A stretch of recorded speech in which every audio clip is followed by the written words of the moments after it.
poem The Bard, which is written by the Thomas Gray in the form of Pindaric Ode in 18th century 1757. We will discuss about the key elements in the poetry. Firstly, central message of the poem.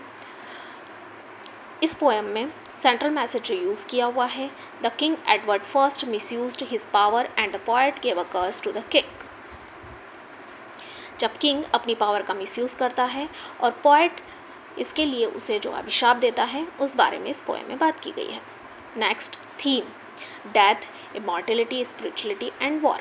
This poem is totally based on the death of bards, immortality of national identity by the bards, and spirituality and war.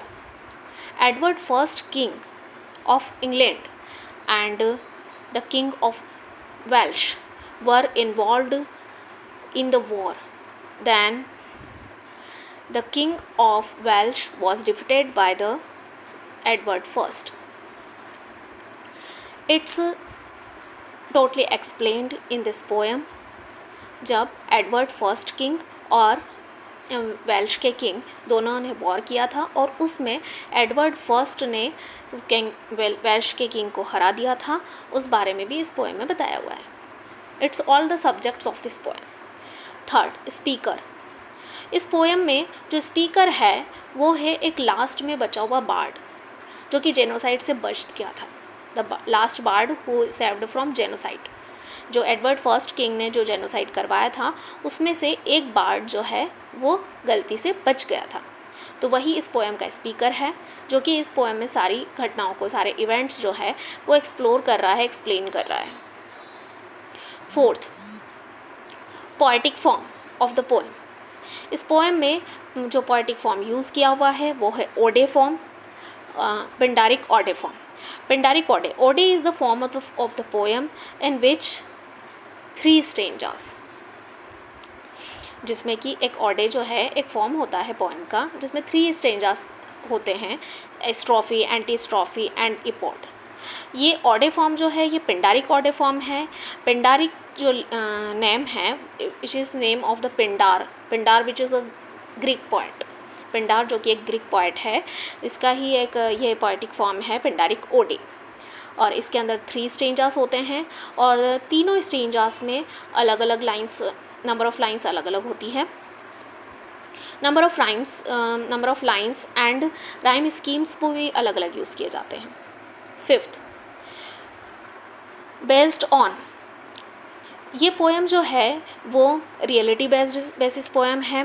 13th century में Edward first जब king बना था Welsh का, England को हराने के बाद, तब की इवेंट्स जो है वो इस पोएम में एक्सप्लोर किए गए हैं.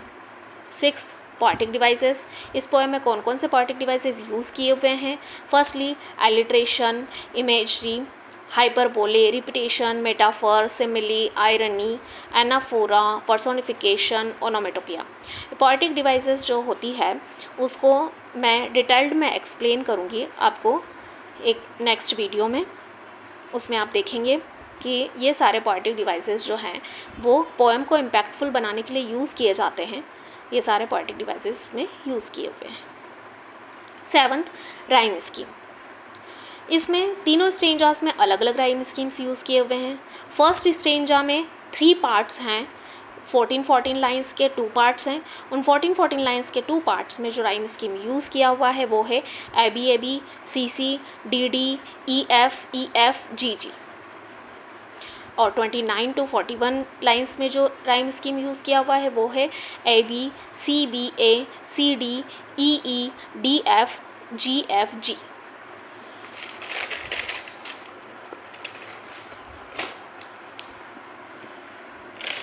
सेकेंड स्टेंजा में भी एज इट इज़ 14 लाइंस की 2 सेक्शंस हैं और 29 to 47 लाइंस का एक सेक्शन है. तो 14 लाइंस के जो 2 सेक्शंस हैं उसमें राइम स्कीम यूज़ किया हुआ है ABAB, CC, DD, EF, EF, GG.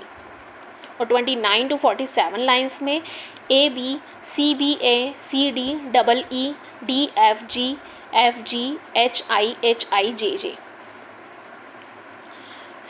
Third stanza में भी 1 to 28 लाइन्स यानी 14 लाइन्स के इसमें भी सेक्शंस हैं। आप देखेंगे कि फर्स्ट स्ट्रेंजा, सेकंड स्ट्रेंजा और थर्ड स्ट्रेंजा में जो 14 लाइन्स के दो सेक्शंस यूज़ किए हुए हैं उनमें राइम स्कीम सेम है, ABAB, CC, DD, EF, GG। इसमें 2 क्वाड्रेंट्स और 3 कपलेट्स यूज़ किए हुए हैं। 29 to 48 लाइन्स इनमें जो राइम स्कीम यूज़ किया हुआ है ABCBA CD EE FG HIJ FJ KK, ये पोएम में राइम स्कीम यूज़ किया हुआ है। 8th होता है इमोशनल इवोक्ड, मीन्स पोएम में कौन कौन से इमोशंस एक्सप्लोर किए हुए हैं, एंगर, करेज, फ्रीडम, होप। मीन्स जब एडवर्ड फर्स्ट जो किंग बन गया था वेल्स का, और वो क्या कर रहा था, उनके कल्चर और नेशनल आइडेंटिटी को मारने के लिए उन सारे बार्ड्स को और जो पोएट्स थे वो और जितने भी आर्टिस्ट थे उन सबको मार रहा था। तो इस वजह से लोगों में बहुत ज़्यादा गुस्सा भर गया था अपने राजा के प्रति, अपने किंग के प्रति, और वो अपने करेज को, अपना साहस दिखा रहे थे कि किस तरह से वो अपनी नेशनल आइडेंटिटी को जीवित रख सके, और उन्हें उम्मीद थी कि वो अपनी नेशनल आइडेंटिटी को जीवित रख पाएंगे। ये सारे इमोशंस जो है वो इस पोएम के अंदर दिखाए गए हैं। 9th है पोएम इन्फॉर्मेशन। मेन पोएम के अंदर जो है, पोएम की जो मेन इन्फॉर्मेशन है वो क्या है, द बार्ड मीन्स होता है पोएट जो कि अपनी आंखों देखी घटनाओं का वर्णन अपनी कविताओं में करता है, ऐसे पोएट को बार्ड कहते हैं। Pindaric ode, it's form of the poem. Pindaric ode एक फॉर्म होता है पोएम का।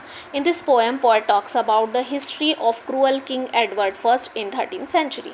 और इस पोएम के अंदर पोएट जो है वो एडवर्ड फर्स्ट किंग ने 13th सेंचुरी में क्या क्रूअल्टी दिखाई थी उसकी हिस्ट्री जो है पूरी इस पोएम के अंदर डिस्क्राइब की गई है।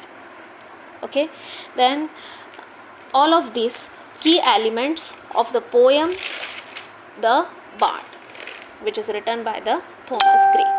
I hope you understood all key elements in shortly. If you want to